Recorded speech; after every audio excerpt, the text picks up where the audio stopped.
സുജേട്ടാ നമസ്കാരം. നമസ്കാരം. വീണ്ടും ഉപരാഷ്ട്രപതി ജഗ്ദീപ് ധൻഖർ സുപ്രീം കോടതിക്കെതിരെ രംഗത്തെത്തിയിരിക്കുകയാണ്. സുപ്രീം കോടതിക്ക് എതിരെയല്ല, സുപ്രീം കോടതി എന്താണ് എന്ന് ഒന്നുകൂടെ ഓർമ്മിപ്പിച്ചിരിക്കുകയാണ്. അതായത് അടിവരയിട്ട് പറഞ്ഞിരിക്കുകയാണ്, പാർലമെന്റാണ് പരമോന്നതമായത്, അല്ലാതെ സുപ്രീം കോടതിയല്ല. ജനങ്ങൾക്ക് വേണ്ടി നിയമം നിർമ്മിക്കുന്ന പാർലമെന്റും ജനങ്ങളുടെ പ്രശ്നങ്ങൾ പരിഹരിക്കുന്ന ജനപ്രതിനിധികൾ ഇരിക്കുന്ന പാർലമെന്റാണ് പരമോന്നതമായത്. ജുഡീഷ്യറിയുടെ വിമർശനം ഇരട്ടിയാക്കി ജഗ്ദീപ് ധൻഖർ എന്നുള്ള റിപ്പോർട്ടുകളാണ് ഇപ്പോൾ പുറത്തു വന്നിരിക്കുന്നത്. ജുഡീഷ്യറിയുടെ അതിര് കടന്ന ഇടപെടലുകൾ, വിമർശനത്തെ ഇടപെടലുകളെ കുറിച്ചുള്ള വിമർശനത്തെ പുള്ളിക്കാരൻ രൂക്ഷമാക്കിക്കൊണ്ടിരിക്കുകയാണ് എന്നാണ് ദേശീയ മാധ്യമങ്ങളൊക്കെ പറയുന്നത്. ഇതിൽ പ്രധാനപ്പെട്ട ഒരു കാര്യം നമ്മൾ എടുത്തു പറയേണ്ടത് എന്താണെന്ന് പറഞ്ഞു കഴിഞ്ഞാൽ, നമ്മുടെ സുപ്രീം കോടതി എവിടെയാണ് നമ്മുടെ ഇന്ത്യയിൽ നിൽക്കുന്നത് എന്നുള്ളൊരു ചോദ്യമാണ്. അപ്പൊ കഴിഞ്ഞ ദിവസം ഞാൻ കണ്ട ഒരു പോസ്റ്റ് ഉണ്ട്. ആ പോസ്റ്റിൽ കൃത്യമായിട്ട് ഇന്ത്യയിൽ പരമോന്നതമായിട്ടുള്ള രാഷ്ട്രപതിയുടെ സ്ഥാനം തൊട്ട് അതിന്റെ തൊട്ട് താഴെയുള്ള ആൾക്കാരുടെ ഒരു ലിസ്റ്റ് ഇങ്ങനെ അവര് പ്രസിദ്ധീകരിച്ചിട്ടുണ്ടായിരുന്നു. അതിൽ പറയുന്നത് ഇന്ത്യയിൽ ആദ്യ അധികാരമുള്ളത് രാഷ്ട്രപതിയാണ്, പ്രഥമ പൗരൻ അല്ലെങ്കിൽ പ്രഥമ പൗര രാഷ്ട്രപതി. രണ്ടാമത് അധികാരം ഉള്ളത് അത് സുപ്രീം കോടതിക്കാണോ എന്ന് ചോദിച്ചാൽ അല്ല, സുപ്രീം കോടതിക്കല്ല രണ്ടാമത് അധികാരമുള്ളത്, അത് വൈസ് പ്രസിഡന്റിനാണ്. മൂന്നാമത് ഇന്ത്യൻ പ്രധാനമന്ത്രിക്ക്. നാലാമത് നമ്മുടെ സ്റ്റേറ്റിലെ ഗവർണർമാർക്ക്. അഞ്ചാമത് പോലും സുപ്രീം കോടതിക്കില്ല. അഞ്ചാമതുള്ളത് മുൻ രാഷ്ട്രപതിമാർക്കാണ്. ആറാമതാണ് സുപ്രീം കോടതി ചീഫ് ജസ്റ്റിസ് വരുന്നത് എന്നുള്ളതാണ് ഇതിൽ പ്രധാനപ്പെട്ട കാര്യം. അപ്പോൾ നമ്മുടെ BJPയുടെ MP ആയിട്ടുള്ള നിഷികാന്ത് ദുബായുടെ ഒരു വലിയ വിമർശനമൊക്കെ ഉണ്ടായിരുന്നല്ലോ. ഇനി മുതൽ പാർലമെന്റ് അടച്ചിടാം, സുപ്രീം കോടതി ഇനി മുതൽ ഭരിച്ചോട്ടെ, സുപ്രീം കോടതി ബില്ല് കൊണ്ടുവരട്ടെ, നിയമമാക്കിക്കൊള്ളട്ടെ എന്നുള്ള വിമർശനം. അപ്പൊ ഇതൊക്കെ സുപ്രീം കോടതിക്ക് വലിയ നാണക്കേടുണ്ടാക്കി എന്ന് വേണം നമ്മൾ മനസ്സിലാക്കാൻ. അപ്പൊ കഴിഞ്ഞ ദിവസം ഈ കോൺഗ്രസ് അത് ആയുധമാക്കി എടുത്തിട്ടുണ്ട്. കോൺഗ്രസ് ഇപ്പോൾ വലിയ സുപ്രീം കോടതി ഭക്തരായിട്ട് മാറിയിട്ടുണ്ട്. ഭക്തരായി മാറി ഇത് ആയുധമാക്കിയെടുത്ത് എന്താണ് ഈ പറയുന്നത്, സുപ്രീം കോടതി ഇങ്ങനെ പറയാമോ, സുപ്രീം കോടതി നമ്മുടെ രാജ്യത്ത് എന്താണ് ഓരോ കാര്യങ്ങൾ പറയുമ്പോൾ അതിനെ വിമർശിക്കുകയാണോ വേണ്ടത്, ഇങ്ങനെയാണോ ഭരിക്കുന്നത് എന്നൊക്കെ പറഞ്ഞ് വലിയ രീതിയിലുള്ളൊരു പ്രസ്താവന ഇറക്കിയിട്ടുണ്ട്. അപ്പൊ എന്ത് ചെയ്തു, അപ്പൊ ഇങ്ങനെയുള്ള സംഭവങ്ങൾ വരുമ്പോഴാണല്ലോ ഈ എന്നെ പോലെയുള്ളവരും രാജ്യത്തെ വേറെ യുവാക്കളായിട്ടുള്ള ആൾക്കാരും ഈ കോൺഗ്രസ്സുകാർ സുപ്രീം കോടതിയെ കുറിച്ച് എന്തൊക്കെയാണ് ചെയ്തിട്ടുള്ളത്, എന്തൊക്കെയാണ് സുപ്രീം കോടതിയെ ോട് കാണിച്ചിട്ടുള്ളത് എന്നുള്ള കാര്യങ്ങളെ കുറിച്ച് അറിയുന്നത്. അമിത് മാളവിയ ഒരു വീഡിയോ എടുത്ത് പുറത്തിട്ടു. നമ്മുടെ ഇന്ദിരാഗാന്ധിയുടെ ഒരു വീഡിയോ ആയിരുന്നു. ഇന്ദിരാഗാന്ധിയുടെ സമയത്ത് അടിയന്തരാവസ്ഥ കാലത്ത് എന്റെ വീഴ്ചട്ടാ എല്ലാവർക്കും അറിയാവുന്ന കാര്യം തന്നെയാണ്, പക്ഷെ ഒന്നുകൂടെ ഓർമ്മിപ്പിക്കുകയാണ്, ഈ യുവാക്കളെ വന്ധ്യകരിച്ചിട്ടുണ്ടായിരുന്നു. വന്ധ്യകരിക്കുന്ന ഒരു പ്രക്രിയ ഉണ്ടായിരുന്നു. നിർബന്ധമായിട്ട് പിടിച്ചു കൊണ്ടുപോയിട്ട് അവരെ വന്ധ്യകരിക്കും. ഇപ്പൊ സുപ്രീം കോടതി ഇത് ചോദിച്ചപ്പോ, ഇപ്പൊ മാന്യമായിട്ടുള്ള ഭാഷയിലാണ് വിമർശിക്കുന്നതെന്നെങ്കിലും പറയാം, അത് ചോദിക്കാൻ നിങ്ങൾക്ക് എന്താണ് അധികാരമെന്ന് സുപ്രീം കോടതിയോട് തിരിച്ചു ചോദിക്കുകയാണ് നമ്മുടെ ഇന്ദിരാഗാന്ധി. പോരാത്തതിന് ഇന്ദിരാഗാന്ധി പ്രധാനമന്ത്രിയായിട്ട് ഞാൻ തല്ലും, ഞാൻ കൊല്ലും, അപ്പൊ അതൊന്നും ചോദിക്കാനുള്ള അധികാരം സുപ്രീം കോടതിക്ക് ഇല്ല എന്ന് പറഞ്ഞ് ഒരു നിയമം വരെ ഇന്ദിരാഗാന്ധി കൊണ്ടുവന്നില്ല. അപ്പൊ ഇങ്ങനെയുള്ള ആൾക്കാർ ഞങ്ങളെ വിമർശിക്കേണ്ട എന്ന് പറഞ്ഞ് ഇന്നലെ അമിത് മാളവി ഒരു പോസ്റ്റും പങ്കുവച്ചിട്ടുണ്ടായിരുന്നു. അപ്പോ സുപ്രീം കോടതിയുടെ പ്രാധാന്യം അത് കുറഞ്ഞു വരികയാണോ? ഇത് പണ്ട് മുതലേ നമ്മൾ കേൾക്കുന്നതാണ്, പാർലമെന്റ് ആണോ വലുത്, സുപ്രീം കോടതിയാണോ വലുത്. ഞാൻ കേട്ടിട്ടുള്ളത് യഥാർത്ഥത്തിൽ ഇത് രണ്ടും എന്താണ് നമ്മുടെ ദേശീയതയുടെ അല്ലെങ്കിൽ നമ്മുടെ രാജ്യത്തിന്റെ ഓരോ നെടും തൂണുകളാണ്. പാർലമെന്റിന് എന്തെങ്കിലും തെറ്റുപറ്റി കഴിഞ്ഞാൽ സുപ്രീം കോടതി തിരുത്തും, സുപ്രീം കോടതി എന്തെങ്കിലും ജനഹിതത്തിന് വിധമായിട്ട് പെരുമാറി കഴിഞ്ഞാൽ പാർലമെന്റ് തിരുത്തും എന്നാണ് ഞാൻ കേട്ടിട്ടുള്ളത്. ഇവർ തമ്മിൽ ഒരു ഫൈറ്റിലേക്ക് പോവുകയാണോ? അങ്ങനെയാണെങ്കിൽ ഇത് എങ്ങനെ എത്ര കാലം ഇത് നീണ്ടു നിൽക്കും? അതൊരു ജനാധിപത്യത്തിന് ഭൂഷണമാണോ ഇത്? ഫൈറ്റ് ഇത് ആദ്യമൊന്നുമല്ല. ഇതിപ്പം ഭരണത്തിലിരിക്കുന്നവരും കോടതികളും തമ്മിലുള്ള ഫൈറ്റുകൾ ഇന്നും ഇന്നലെ തുടങ്ങിയതുമല്ല. അതിപ്പം സംസ്ഥാനങ്ങളിൽ നോക്കിക്കഴിഞ്ഞാലും നമുക്ക് അറിയാൻ പറ്റും. നമുക്കറിയാം, കേരള ഹൈക്കോടതിയുടെ മുമ്പ് ഒരു വിധി വന്നപ്പോൾ ശുംഭൻ പ്രയോഗമൊക്കെ വന്നതും ഒക്കെ നമ്മൾ കാണുന്നതാണിത്. പിന്നെ ജഡ്ജിയുടെ കോലം കത്തിച്ച് നാടുകടത്തൽ സമര പ്രതിഷേധമൊക്കെ DYFI നടത്തിയത് നമ്മൾ കണ്ടു. അപ്പൊ എല്ലായിടത്തും ഇങ്ങനെയുള്ള സാധനം. പക്ഷെ ഇത് അവിടെയല്ല. അതെന്ന് വെച്ചാൽ ഓരോ വിഷയത്തെ അടിസ്ഥാനമാക്കിയിട്ടുള്ള കാര്യങ്ങളായിരുന്നെങ്കിൽ ഇപ്പോഴത് അങ്ങനെയല്ല. ഇതിപ്പോ രണ്ട് ഭരണഘടനാ സ്ഥാപനങ്ങൾ തമ്മിലുള്ള ഒരു ഏറ്റുമുട്ടലിന്റെ പാതയിലേക്കാണ് പോകുന്നത്. ഇവിടെ കഴിഞ്ഞ കുറെ ദിവസങ്ങളായിട്ട് പാർലമെന്റ് ആണോ അല്ലോ ആരാണ് സുപ്രീം പവർ എന്നതിനെ കുറിച്ച് വലിയ ചർച്ചയും ഡിബേറ്റും ഒക്കെ എല്ലായിടവും നടക്കുന്ന ഒരു സമയം കൂടിയാണ്. പക്ഷെ ഇവിടെ എല്ലാവർക്കും അറിയാവുന്ന ഒരു കാര്യമുണ്ട്, പാർലമെന്റ് തന്നെയാണ് ഇന്ത്യയിലെ ഏറ്റവും പരമോന്നതമായ നമുക്ക് തന്നെ അറിയാം. രാഷ്ട്രപതി തന്നെയാണ് നമ്മുടെ രാജ്യത്തിന്റെ ഏറ്റവും ടോപ്പ്, അതിനപ്പുറത്തേക്ക് വേറെ ഒന്നുമില്ല. അപ്പം അതിന് ഇന്നിപ്പോ ദില്ലി സർവകലാശാല നടന്ന ഒരു ചടങ്ങിലാണ് ശ്രീ ധൻഖർ അത് ഒന്നുകൂടി അടിവരയിട്ട് പറഞ്ഞത്, പാർലമെന്റിന് മുകളിൽ ഒന്നും ഇല്ല എന്നുള്ളത്. അതിന് അദ്ദേഹം കുറച്ചുകൂടി വ്യക്തത വരുത്തിയിട്ടുണ്ട്. അദ്ദേഹം പറയുന്നത്, ഈ പാർലമെന്റിലെത്തുന്ന എംപിമാരെല്ലാം ജനപ്രതിനിധികളാണ്. ജനങ്ങൾ വോട്ട് ചെയ്ത് വിടുന്ന നിയമനിർമ്മാണത്തിനാണ്. അതായത് ജനങ്ങളാണ് ശരിക്കും പാർലമെന്റിൽ നിയമനിർമ്മാണം നടത്തുന്നത്. അപ്പൊ അതിന് മുകളിലല്ല ഒന്നും എന്ന് അദ്ദേഹം വളരെ ക്ലിയർ ആയിട്ട് പറയുന്നുമുണ്ട്. അപ്പം ഇത് അതെ. ഈ ഈ ഒരു അവസരത്തിൽ നമ്മൾ ശ്രദ്ധിക്കേണ്ട ഒരു കാര്യം, ഈ ഒരു ഡിബേറ്റുകൾ തുടങ്ങിയ ആ സമയം മുതൽ, അതായത് കഴിഞ്ഞ ഒരു 6-7 ദിവസം, നമ്മൾ തന്നെ ഇപ്പൊ 4-5 വാർത്ത എങ്ങാണ്ട് ഇത് എടുക്കുന്നുണ്ട്. കഴിഞ്ഞ ഒരു അതെ. 4-5 ദിവസമായിട്ട് ഇത് ഇങ്ങനെ ചൂടേറി നിൽക്കുന്ന സമയങ്ങളെല്ലാം കുറച്ച് പിന്നാക്കം പോകുന്ന ഒരു കാഴ്ചയാണ് സുപ്രീം കോടതി ഭാഗത്ത് നിന്ന് കണ്ടത്. അവര് അതിനകത്തോട്ട് തന്നെ മുൻ ജഡ്ജിമാരായാലും ഉം. ഇല്ലെങ്കിൽ ഇപ്പോഴിരിക്കുന്ന ജഡ്ജിമാരായാലും ഒന്നും അതിനകത്തോട്ടൊരു പരസ്യ പ്രസ്താവനകളോ കാര്യങ്ങളോ ഇല്ല, മുനവച്ച വർത്തമാനങ്ങളോ ഒന്നും അവരുടെ ഭാഗത്തുനിന്ന് ഇതുവരെ ഉണ്ടായിട്ടില്ല. കാരണം അവർക്ക് തോന്നി തുടങ്ങിയിട്ടുണ്ടാകും, കാരണം ഇത് പഴയ ഒരു കാലഘട്ടമല്ല. അതെ. ഒരുപക്ഷെ അതിരൂക്ഷമായ രീതിയിലുള്ള വിമർശനങ്ങൾ ഏറ്റെടുക്കേണ്ടി വരാം. ചിലപ്പോ അപഖ്യാതികൾ പലരെയും കുറിച്ച് കേട്ടു എന്ന് വരാം, പല ജഡ്ജിമാരെയും കുറിച്ചൊക്കെ അപഖ്യാതികൾ കേട്ടു എന്ന് വരാം. അതുപോലെ തന്നെ ഈ ഇവരുടെയൊക്കെ പല കാര്യങ്ങൾ അങ്ങനെയൊക്കെ അവർ കുറച്ചൊന്ന് ഒന്ന് ഒന്ന് ഭയന്നിട്ടുണ്ടാകണമെന്ന് തോന്നുന്നു. പക്ഷെ ഇതിപ്പോ ഉം. എനിക്ക് തോന്നുന്നു വളരെ സോഫ്റ്റ് ആയിട്ടുള്ള ചില പ്രസ്താവനകൾ മാത്രമായിട്ട് നമുക്ക് ഈ ധൻഖറിന്റെ പ്രസ്താവന കാണാൻ കഴിയും. ഉം. ഗാന്ധിയുടെയൊക്കെ കാലം വെച്ച് നോക്കിക്കഴിഞ്ഞാല് കോടതിയുടെ വിധികൾ പോലും മാനിച്ചിട്ടില്ല. കോടതിയുടെ വിധികൾ തന്നെ റദ്ദാക്കുന്ന ഒരു നടപടിയിലേക്ക് പോലും ആ കാലഘട്ടത്തിൽ പോയിട്ടുണ്ട്. എന്തിനേറെ പറയുന്നു, ഈ ഷവാൻ വാനി കേസിന്റെ ഒരു വലിയ വിധിയും കൊണ്ട് വന്നപ്പോഴത്തേന് അതിനെ ഈസി ആയിട്ടാണ് ശ്രീ രാജീവ് ഗാന്ധി മറികടന്നത്. അതൊക്കെ നമ്മൾ കണ്ടിട്ടുള്ളതാണ്. അതെ. അപ്പൊ അത്രയ്ക്കത്രേ ഉള്ളൂ. പിന്നെ എനിക്ക് തോന്നുന്നത് ഇപ്പം നരേന്ദ്രമോദി വന്നപ്പോ ഒരു ടെസ്റ്റ് ഡോസ് ആകാം ഒരു പക്ഷെ. എങ്ങനെയുണ്ട് ഞങ്ങളുടെ ഒരു രീതിയിലേക്കൊക്കെ കാര്യങ്ങൾ പോകുമോ, അല്ലെങ്കിൽ ഞങ്ങൾക്ക് ഒരു നിയന്ത്രണത്തിന്റെ രീതിയിലേക്ക് വരുമോ എന്നൊക്കെയുള്ള ഒരു ടെസ്റ്റ് ഡോസ് ആകാം ഒരു പക്ഷെ. എന്തായാലും ഉം. ഉം. ബി ഉം. ജെ പിയെ സംബന്ധിച്ച് അവര് ഒരു ഉറച്ച സ്റ്റാൻഡിലേക്കാണ് കാര്യങ്ങൾ നീങ്ങുന്നത്. ഉം. ഉം. ഉം. വിധികളും ഇതുമായി യാതൊരു ബന്ധവുമില്ല. വിധികൾ നിയമത്തിന്റെ അടിസ്ഥാനത്തിലും മറ്റും പുറപ്പെടുവിക്കുന്നതാണ്. പക്ഷെ ഇത് വിധിയല്ല, ഇതൊരു ഭരണഘടനയാണ്. അതിന്റെ ഒരു കാര്യമാണ് ഇവിടെ ചർച്ചയായിട്ട് വരുന്നത്. ഇതിനകത്ത് സുപ്രീം കോടതിക്ക് അധികാരമുണ്ടോ രാഷ്ട്രപതിയോട് ആജ്ഞാപിക്കാനും, ഇല്ലെങ്കിൽ അവർക്ക് രാഷ്ട്രപതിക്ക് ഒരു ടൈം ലിമിറ്റ് കൊടുക്കാനും ഒക്കെ ഒരു വലിയ ചോദ്യമാണ് വരുന്നത്. ഒരുപക്ഷെ നമുക്ക് യെസ്. ധാരാളം പ്രേക്ഷകർക്ക് ഒരു സംശയം ഉണ്ടാകും, സുപ്രീം കോടതിക്ക് അതിന് കഴിയുമോ എന്ന് ചോദിക്കുന്നത്. അതിന്റെ ഒരു ഉത്തരവാണ് ശ്രീ ധൻഖർ പറഞ്ഞത്. പാർലമെന്റിന് മുകളിൽ ഒരു കുന്തവുമില്ല, ഒരാളുമില്ല എന്ന് വ്യക്തമായി തന്നെ പറഞ്ഞിരിക്കുന്നത് കാര്യം എന്ന് പറയാം. കാരണം ധൻഖർ എന്ന് പറഞ്ഞ വെറും ഒരു രാഷ്ട്രീയ നേതാവല്ല, അദ്ദേഹം ഒരു സീനിയർ ആയിട്ടുള്ള അഭിഭാഷകൻ കൂടിയാണ്. സുപ്രീം കോടതിയിലുള്ള ഒരു അഭിഭാഷകൻ കൂടിയാണ് അദ്ദേഹം. അപ്പൊ അദ്ദേഹത്തിന് അതെ. അനവധി വർഷത്തെ എക്സ്പീരിയൻസ് ഈ നിയമ മേഖലയിൽ തന്നെ ഉണ്ട്. അപ്പൊ അദ്ദേഹം വളരെ കൃത്യമായി തന്നെ പറഞ്ഞു, നിങ്ങളല്ല, ഇത് തന്നെയാണ് വലുത് എന്ന് പറഞ്ഞ് വളരെ, അതായത് എനിക്ക് തോന്നുന്നത് ധൻഖർ ഒരു ഒരു കൃത്യമായി തന്നെ ആദ്യം അദ്ദേഹം തുടങ്ങിയപ്പോൾ എങ്ങനെയായിരുന്നു അദ്ദേഹത്തിന്റെ ഒരു ഫൈറ്റിംഗ് മോഡിൽ തന്നെ ആയിരുന്നെങ്കിൽ ഇന്നും അതിനൊരു ഒട്ടും ഇളവ് വരാതെ, ഞാൻ കരുതിയത് ആ ഒരു ഒറ്റ പ്രസ്താവനയോട് കൂടി അദ്ദേഹം പിന്നീട് അന്ന് മൂന്നാമത്തെ പ്രസ്താവനയാണ് ഇപ്പൊ ധൻഖർ നടത്തുന്നത്. ആദ്യത്തെ ഒരു പ്രസ്താവന കഴിഞ്ഞ് രണ്ടാമത്തേത് ഈ നരിമാന്റെ ഒരു ബുക്കുമായി ബന്ധപ്പെട്ട ഒരു പ്രകാശന വേളയിൽ അദ്ദേഹം കുറച്ചുകൂടി കടത്തി പറയുകയുണ്ടായി. ഇപ്പോൾ അതെ. ഇതാ വീണ്ടും അതിനൊരു അടിവര ഇട്ടുകൊണ്ട് പുള്ളി പറയുകയുണ്ടായി. അപ്പം ധൻഖർ അടങ്ങുന്നില്ല എന്നുള്ളതാണ് ഇതിനകത്ത്. കാരണം ധൻഖർ എന്ന് പറയുമ്പോൾ അത് ഉം. നമ്മുടെ ഇന്ത്യയുടെ ഉപരാഷ്ട്രപതിയാണെന്നും കൂടെ വരുമ്പോഴാണ്. ഇപ്പം ദുബായ് എന്ന് പറയുന്നത് ബി ജെ പിയുടെ കേവലം ഒരു എം പി മാത്രമാണ്. പക്ഷെ ഇവിടെ ധൻഖർ അങ്ങനെയല്ല, ഉപരാഷ്ട്രപതിയാണ്. ഉപരാഷ്ട്രപതി തന്നെയാണ് പറയുന്നത്, ഞങ്ങളുടെ മുകളിലല്ല നിങ്ങൾ എന്ന് വ്യക്തമായിട്ട് തന്നെ പറയുന്നു. അതിന്റെ കാര്യകാരണങ്ങൾ സഹിതം പറയുന്നുണ്ട്.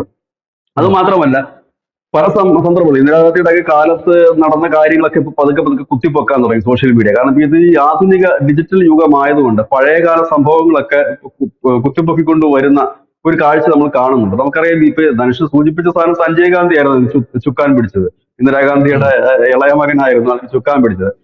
നമ്മളത് ഈ നാം രണ്ട് നമുക്ക് രണ്ട് എന്ന് പറഞ്ഞ കുടുംബാസൂത്രണ പദ്ധതി ഭാഗമായിട്ടായിരുന്നു അന്ന് ഈ നിർബന്ധിത വന്ധ്യംകരണ ശസ്ത്രക്രിയ, അതുപോലെ തന്നെ ചേരികൾ ഒഴിപ്പിക്കുക, ഉം. അങ്ങനെ ഉം. അദ്ദേഹം ദില്ലിയിൽ ഒരു ഗുണ്ട ആയിരുന്നു എന്നുള്ളതാണ് പറയുന്നത്. അദ്ദേഹത്തിന്റെ വിമാനാപകടം ഉം. പോലും ഒരു ദുരൂഹത നിലനിർത്തിക്കൊണ്ട് തന്നെയാണ് അത് അവസാനിച്ചത് എന്തായാലും. അതെ. അപ്പം അതെ. അങ്ങനെയൊക്കെ ഒരു സംഭവം ഒരു അഴിഞ്ഞാട്ടം പോലെയായിരുന്നു. അതിനൊന്നും ഈ സുപ്രീം കോടതി ചോദ്യം ചെയ്തിരുന്നില്ല എന്നുള്ളതാണ് യാഥാർത്ഥ്യം. അതാണ് ധൻഖർ ഉം. ചോദിച്ചത്, അന്നൊക്കെ എവിടെ പോയിരുന്നു ഈ മനുഷ്യാവകാശം, അന്ന് മനുഷ്യാവകാശങ്ങൾ ചവിട്ടി കുതിക്കപ്പെട്ടില്ലേ എന്ന് ചോദിക്കുന്നുണ്ട്. അപ്പോഴൊന്നും ഉം. അതിനൊരു മറുപടി ആ ഭാഗത്തൊന്നും കേൾക്കുന്നില്ല. അത് മാത്രമല്ല, ഇങ്ങനെ ഇത് മുമ്പോട്ട് പോയി കഴിഞ്ഞാൽ ഒരു കുഴപ്പം, സുപ്രീം കോടതിയെ പലരും പല കാര്യങ്ങൾക്കും വിമർശിക്കാൻ തുടങ്ങി. ഇപ്പൊ തന്നെ നമ്മൾ ലേറ്റസ്റ്റ് ആയിട്ട് കേൾക്കുന്ന ഒരു വാർത്ത, ദില്ലിയില് ആ നോട്ടുകൾ കത്തിക്കരിഞ്ഞ നിലയിൽ കണ്ടെത്തിയ ആ ജഡ്ജിയുടെ കേസുകൾ, അദ്ദേഹം കൈകാര്യം ചെയ്ത കേസുകൾ വീണ്ടും പുനരന്വേഷിക്കാനായിട്ട് ദില്ലി പുനഃപരിശോധിക്കാൻ. ഹൈക്കോടതി പുനഃപരിശോധിക്കാനായിട്ട് ഇപ്പൊ ദില്ലി ഹൈക്കോടതി തീരുമാനം എടുത്തിട്ടുള്ള ഒരു വാർത്തയാണ്. അതൊരു വലിയ കാര്യം തന്നെയാണ്. അങ്ങനെ ഒരു നടപടിയിലേക്ക് അത് കടന്നത് എന്തുകൊണ്ടാണെന്ന് ചോദിച്ചു കഴിഞ്ഞാൽ, കഴിഞ്ഞ 3-4 ദിവസമായിട്ട് നടക്കുന്ന ഡിബേറ്റുകൾ കൂടുതലും ചർച്ച ധൻഖർ ഉൾപ്പെടെയുള്ളവർ, ധൻഖർ മാത്രമല്ല എനിക്ക് തോന്നുന്നു അമിത്ഷായും കൂടെ കളത്തിലിറങ്ങിയിരുന്നു തോന്നുന്നു.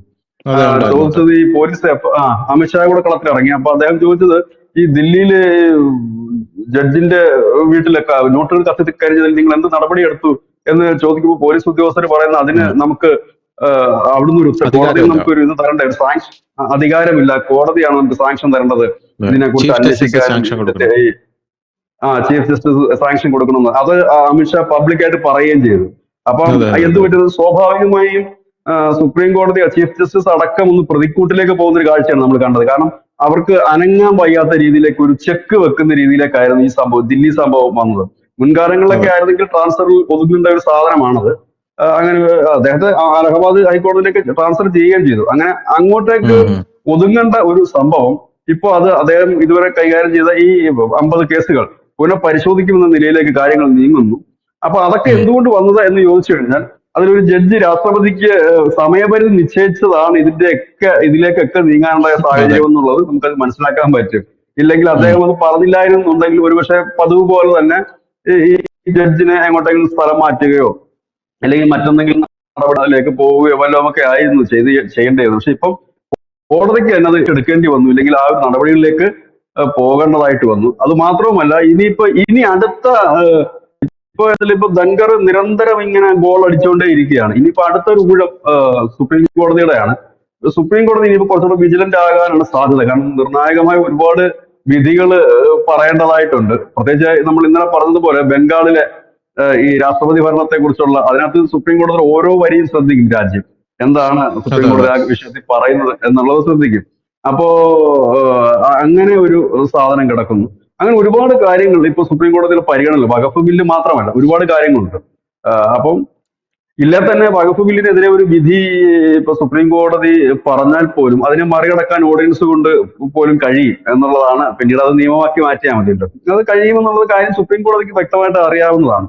ഏതായാലും ഇപ്പോൾ അതിന് ഒരു കൃത്യത വന്നിരിക്കുന്നു, ഒരു വ്യക്തത വന്നിരിക്കുന്നു. ഇനി അടുത്ത ഒരു മറുപടി സുപ്രീം കോടതിയുടെ ഭാഗത്തു നിന്നാണ് ഉണ്ടാകേണ്ടത്. ഒരുപക്ഷെ അവർ ഡയറക്റ്റ് ആയിട്ടൊന്നും പറയില്ലായിരിക്കും. ഏതെങ്കിലും ഒരു ഒന്നും പറയില്ല. കേസിന്റെ വിധി കേസിന്റെ വിധി പ്രസ്താവിക്കുമ്പോൾ എവിടെങ്കിലും മുനവച്ച ഏതെങ്കിലും ഒരു സംസാരം അതിൽ ഉണ്ടാകാനുള്ള സാധ്യതയാണ് നമ്മൾ കാണുന്നത്. അതെ വിധി അതെ അതെ. ഉണ്ടാകും. വിധി പറഞ്ഞതിന് ശേഷം ഉള്ള ഒരു ടോക്കിൽ എവിടെങ്കിലും ഇങ്ങനെ മുനവച്ചുള്ള സംസാരമായിരിക്കും. ഇല്ല എന്നുണ്ടെങ്കിൽ ഈ ചീഫ് ജസ്റ്റിസ് അടക്കം പങ്കെടുക്കുന്ന ഏതെങ്കിലും പരിപാടികളിൽ വെച്ചിട്ട് ഇങ്ങനെ ഒരു സംസാരം ഉണ്ടാകാനുള്ള സാധ്യതകളുണ്ട്. അപ്പൊ നമുക്കറിയില്ല. അത് മാത്രമല്ല, ഇപ്പം ഒരാഴ്ച കൂടെ കഴിയുമ്പോൾ നമ്മുടെ ചീഫ് ജസ്റ്റിസ് കാലാവധി കഴിയുകയാണ്. അപ്പോ അദ്ദേഹം പടിയിറങ്ങുന്നു എന്നുള്ള ഒരു ഒരു ഒരു കാര്യം കൂടിയുണ്ട്. അപ്പൊ ആ ഒരു സന്ദർഭത്തിലോ ഒക്കെ ഒരുപക്ഷെ അദ്ദേഹം തന്നെ പറയാനുള്ള സാധ്യതയുണ്ട്. കാരണം അദ്ദേഹം പോകുന്ന ഒരു യാത്രയപ്പ് ചടങ്ങുമായി ബന്ധപ്പെട്ടിട്ട് അതിനൊരു വ്യക്തതയോ മറുപടിയോ ഉണ്ടാകാനുള്ള സാധ്യതയുണ്ട്. അത് വീണ്ടും കുറെ ദിവസങ്ങളുടെ ചർച്ചയ്ക്ക് ഒരു വഴിമരുന്നിട്ടിട്ടായിരിക്കും അദ്ദേഹം പടിയിറങ്ങുന്നത്. കാരണം ഇതുവരെ അദ്ദേഹം മാത്രമല്ല, അദ്ദേഹത്തിന്റെ അമ്മാവൻ ഉൾപ്പെടെയുള്ളവരെല്ലാം ഈ ചീഫ് ജസ്റ്റിസ് പദവികളിൽ ഇരുന്നവരാണ്. ഉം. അപ്പം ഇവരും എല്ലാം തന്നെ അതാത് കാലത്ത് സർക്കാരുമായി ഉടക്കി നിന്നിട്ടുള്ള ആളുകൾ കൂടിയാണ്. അപ്പൊ ഉം. സ്വാഭാവികമായിട്ടും വരുമ്പോഴത്തേനും ഇദ്ദേഹം പോകുന്ന അവസരത്തിൽ ഒരുപക്ഷെ ഇതിനെല്ലാം ഒരു മറുപടി അദ്ദേഹം പറഞ്ഞിട്ടായിരിക്കാം പോകുന്നത്. ഇനി അധിക ദിവസങ്ങളില്ലാന്ന് എനിക്ക് തോന്നുന്നു. എനിക്ക് തോന്നുന്നു ഒരാഴ്ചയ്ക്കുള്ളിൽ അദ്ദേഹം പടിയിറങ്ങും എന്നുള്ളതാണ് എനിക്ക് തോന്നുന്നത്. അദ്ദേഹത്തിന് കാലാവധി അവസാനിക്കുകയാണ്. അപ്പൊ ആ അവസാനിക്കുന്ന ചടങ്ങിലെങ്കിലും അദ്ദേഹം ഒന്നുകിൽ അവസാനിക്കുന്ന ചടങ്ങിലാകാം, അല്ലെങ്കിൽ അവസാനിച്ചതിന് ശേഷം അദ്ദേഹം ഏതെങ്കിലും ഒരു പരിപാടിയിലായിരിക്കാം അദ്ദേഹം എന്തായാലും ഒരു മറുപടി അദ്ദേഹം കൊടുക്കും എന്ന് പ്രതീക്ഷിക്കുന്നു. ഇല്ല എങ്കിൽ സാധാരണഗതിയിൽ ഇവരൊന്നും അങ്ങനെ പ്രതികരിക്കാറില്ല. അപ്പൊ അത് അങ്ങനെ നിൽക്കുന്നു. അത് മാത്രമല്ല, ഇന്ന് ഈ ഗവർണർക്കും അതുപോലെ തന്നെ രാഷ്ട്രപതിക്കും ഒക്കെ ഉള്ള സമയപരിധി നിശ്ചയിച്ചതുമായി സംബന്ധിച്ചുള്ള കേസ് ഇന്നത് മാറ്റിവെച്ചിരിക്കുന്നു. 6-ാം തീയതിയിലേക്ക് അത് മാറ്റിവെച്ചിരിക്കുകയാണ്. 5-ാം ഉം. തീയതിയാണ് വഖഫ് നിയമ ഭേദഗതിയുമായി ബന്ധപ്പെട്ടുള്ള ഹർജി പരിഗണിക്കുന്നത്. 6-ാം തീയതി ഈ രാഷ്ട്രപതിക്കും ഗവർണർമാർക്കും ഒക്കെ ഉള്ള സമയപരിധിയും മറ്റും നിശ്ചയിച്ച കേസുകൾ. ഇതിനിടയിൽ ഒരു 10 ബില്ല് തമിഴ്നാട് സർക്കാർ പാസ്സാക്കിയിട്ടുണ്ട്, ആരുടെയും പെർമിഷൻ ഇല്ലാതെ തന്നെ. അതെ അതൊക്കെ അതെ. കോടതി കയറും, ഉറപ്പായിട്ടും കോടതി കയറും. അത് വീണ്ടും നിയമക്കുരുക്കിലേക്ക് പോകും, വീണ്ടും വീണ്ടും പ്രശ്നങ്ങളാകും. കാരണം അത് നമുക്ക് അനുവദിക്കാൻ കഴിയുന്ന ഒരു കാര്യമല്ല, അത് ഒരിക്കലും അംഗീകരിക്കാൻ കഴിയുന്ന കാര്യമല്ല. കാരണം ഗവർണറുടെ രാഷ്ട്രപതിയുടെ ഒന്നും അംഗീകാരമില്ലാതെ 10 ബില്ലുകൾ തടഞ്ഞു വെക്കപ്പെട്ടതാണെങ്കിൽ പോലും ആ 10 ബില്ലുകൾ ഒരു നിയമസഭ പാസ്സാക്കിയാൽ, ഇങ്ങനെ ഓരോ നിയമസഭകളും അവർക്ക് തോന്നുന്ന രീതിയിൽ ബില്ല് പാസ്സാക്കാനാണെന്നുണ്ടെങ്കിൽ ഇന്ത്യ എന്ന് പറയുന്ന രാജ്യത്തിന്റെ ഇന്ത്യൻ ഭരണഘടനയുടെയും ആവശ്യമില്ലല്ലോ. ഓരോ രാജ്യത്തിനും തോന്നിയതുപോലെ ഓരോ നിയമം ഉണ്ടാക്കി അവർക്ക് പാസ്സാക്കിയാൽ പോരെ. നാളെ ഞങ്ങൾ ഈ പ്രത്യേക രാജ്യമായിട്ട് പ്രഖ്യാപിച്ചുകൊണ്ട് ഒരു പ്രമേയം പാസ്സാക്കുകയോ ഇല്ലെങ്കിൽ ഒരു നിയമം ഉണ്ടാക്കുകയോ നിയമനിർമ്മാണം ഉണ്ടാക്കുകയോ ചെയ്തിട്ട് ഇവരുടെ ആരുടെ ഒപ്പ് വേണ്ടെങ്കിൽ അതൊന്നും ഞാൻ പറഞ്ഞില്ല, അത് നടക്കുന്ന ഒരു കാര്യമല്ല. അത് എന്തുകൊണ്ടാണ് അത് അങ്ങനെ വന്നതെന്ന് വെച്ചാൽ അവര് ഈ അതിന് പക്ഷെ ഒരു പ്രശ്നമുണ്ട് ധനുഷ. ആ ഒരു ബില്ലിനകത്ത് അന്ന് നമ്മുടെ ഈ തമിഴ്നാട് ഗവർണർ രവി അദ്ദേഹം ചെയ്ത ഒരു കാര്യം എന്ന് വെച്ചാൽ ഈ ഗവർണറുടെ നിയമം അനുസരിച്ചാണെങ്കിൽ ബില്ല് വന്നു കഴിഞ്ഞാൽ അപ്പോൾ തന്നെ രാഷ്ട്രപതിക്ക് അത് അയച്ചു കൊടുക്കാം. തനിക്ക് കഴിയില്ല കൂടുതൽ കാര്യങ്ങൾ രാഷ്ട്രപതി തന്നെ നോക്കി പാസ്സാക്കാൻ. പക്ഷെ അത് മടക്കി കഴിഞ്ഞാൽ, അതായത് ഇദ്ദേഹം അത് മടക്കുകയാണ്, വീണ്ടും നിയമസഭയിലേക്ക് തന്നെ മടക്കുകയാണ്. ഇത് ഒപ്പിടാൻ പറ്റില്ല, ഇതിനകത്ത് ചില പ്രശ്നങ്ങൾ ഉണ്ടായെന്ന് പറയുന്നു. വീണ്ടും ഇത് നിയമസഭ പാസ്സാക്കി വീണ്ടും ഗവർണർക്ക് കൊടുത്താൽ ഗവർണർ ഒപ്പിടണമെന്നുള്ള ഒരു നിയമമുണ്ട്. പക്ഷെ ഇവിടെ നമ്മുടെ കേരളത്തിലെ ആരിഫ് മുഹമ്മദ് ഖാൻ ചെയ്തത് കുറച്ചുകൂടെ ബുദ്ധിപരമായ നീക്കമായിരുന്നു. ഈ ബില്ല് വന്നപ്പോൾ തന്നെ പുള്ളി അത് കുറച്ചു ദിവസം പുള്ളിയുടെ കൈ വെച്ചിരുന്നിട്ട് പിന്നെ അത് രാഷ്ട്രപതിക്ക് കൊടുക്കുകയാണ്. അത് മടക്കി കൊടുത്തില്ല. കാരണം മടക്കി കൊടുത്തിരുന്നെങ്കിൽ ഇവിടെയും അത് സംഭവിക്കുമായിരുന്നു. മടക്കി കൊടുത്തിരുന്നെങ്കിൽ സ്വാഭാവികമായിട്ടും നമ്മുടെ പിണറായി സർക്കാർ രണ്ടാമതും ആ ബില്ല് തിരിച്ചയച്ചു കൊടുക്കുമായിരുന്നു രാജ്ഭവൻ. അപ്പൊ സ്വാഭാവികമായി തന്നെ അത് അദ്ദേഹത്തിന് ഒപ്പിടാതിരിക്കാൻ കഴിയുമായിരുന്നില്ല. പക്ഷെ തമിഴ്നാട്ടിൽ നേരെ തിരിച്ചാ സംഭവിച്ചത്. അങ്ങനെ ഒരു നിയമപ്രശ്നം അതിനകത്തുണ്ട്. അപ്പൊ ആ 10 ബില്ലിന്റെ കാര്യത്തില് ഓട്ടോമാറ്റിക്കലായിട്ട് നിയമപരമായി നോക്കുകയാണെങ്കിൽ അത് പാസ്സായതുപോലെ തന്നെ പരിഗണിക്കേണ്ടി വരും. പക്ഷെ അത് രാഷ്ട്രപതിയുടെ മുമ്പിലുണ്ട് ആ ബില്ല് എന്നുള്ളതാണ്. അവിടെയാണ് ഇതിന്റെ വേറൊരു നിയമപ്രശ്നം കിടക്കുന്നത്.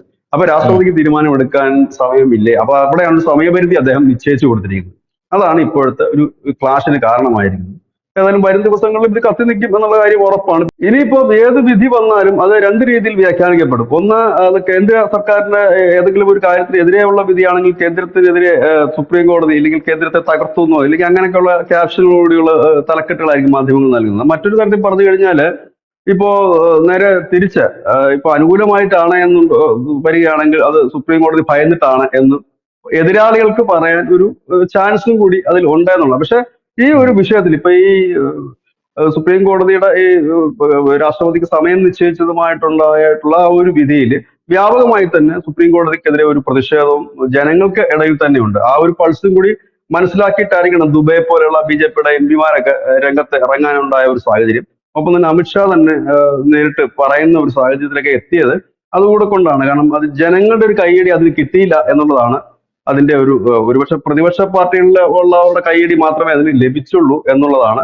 ആ ഒരു സ്റ്റേറ്റ്മെന്റ് കൊണ്ടുള്ള ആകെ സുപ്രീം കോടതിക്ക് കിട്ടിയ ഒരു ഗുണം. കാരണം എന്തായാലും ഒരു ടൈം ലിമിറ്റിലേക്ക് അത് പോകാനുള്ള യാതൊരു സാധ്യതയുമില്ല. ഇപ്പൊ 3 മാസത്തിനകം തീർപ്പ് കൽപ്പിക്കണം എന്ന് പറഞ്ഞാൽ അതെന്തായാലും അതൊരു ഭരണഘടനാ വിഷയമാണത്. അതുകൊണ്ട് തന്നെ അതിന് യാതൊരു സാധ്യതയും ഇല്ലാത്ത ഒരു കാര്യമാണ്. 3 മാസം കൊണ്ടൊന്നും അത് നടപ്പാകും എന്ന് നമുക്ക് തോന്നുന്നില്ല. ഒരുപക്ഷെ ഇനി ചിലപ്പം വീണ്ടും ഒരു ഭരണഘടനാ പൊളിച്ചെഴുത്ത് ഉണ്ടാകുമോ എന്നുള്ളത് വരുന്ന പാർലമെന്റ് സെഷനിലൊക്കെ നമുക്ക് അറിയാൻ പറ്റും.